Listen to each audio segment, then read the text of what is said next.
Continuing coverage, an historic $17 billion settlement with Meta is set to change how children and teens are able to use Instagram and Facebook. Yeah, but beyond the money, the agreement puts new restrictions on features that attorneys argued were keeping young people glued to their phones. 5 News reporter Bo Russell spoke today with Arkansas's Attorney General, a pediatric psychologist, and young people who grew up using social media. And Bo, could these changes actually make any difference at all?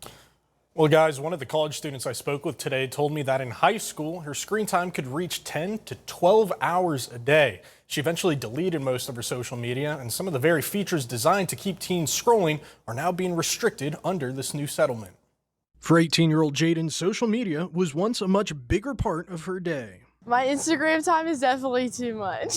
I deleted all other social medias because I realized how much I was on it and it was just negatively impacting my mental health. In high school, Jaden says her daily screen time could reach 10 or even 12 hours. Definitely affected my mental health a lot, affected my sleep schedules and my ability to make friends. A settlement between Meta and dozens of state attorneys general is set to change how young people can use Instagram and Facebook. Arkansas Attorney General Tim Griffin says Arkansas was the first to file its own lawsuit against Meta in 2023. He's sharing some of the changes Meta will now have to make. The apps will be inactive for minors from midnight till 6 a.m. The apps will be inactive during school days. The agreement also restricts features including likes and beauty filters. UAMS pediatric psychologist Dr. Tiffany Howell says those features can have a real impact. I've seen teens take like 50, 60 pictures before deciding which one they're going to post, thinking it's going to get the most likes kind of thing. So I think it'll remove some of that comparison and some of that competition with their peers. Howell says social media isn't all bad. It can help young people connect. However, unmonitored use can also contribute to problems with self-esteem and mental health. Meta says the new rules will give parents more control over their children's access, but says other social media companies will need to follow its lead for the changes to work across the industry.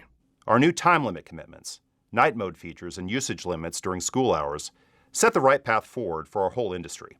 For Jaden, limiting that time is something she wishes more young people would do. I don't think people need to be on their phones as much as they think they do. The point of doom scrolling isn't really beneficial, and there's plenty of other ways to entertain yourself that's not on the phone.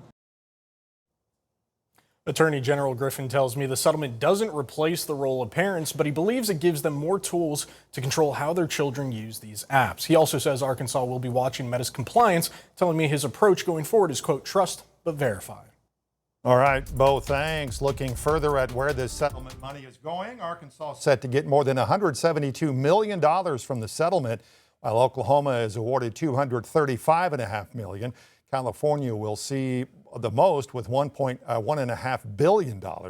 State could see a lot more coming its way, though, if other tech companies like TikTok and YouTube agree to similar restrictions. Now, we have not heard any details yet on what this settlement money will be used for.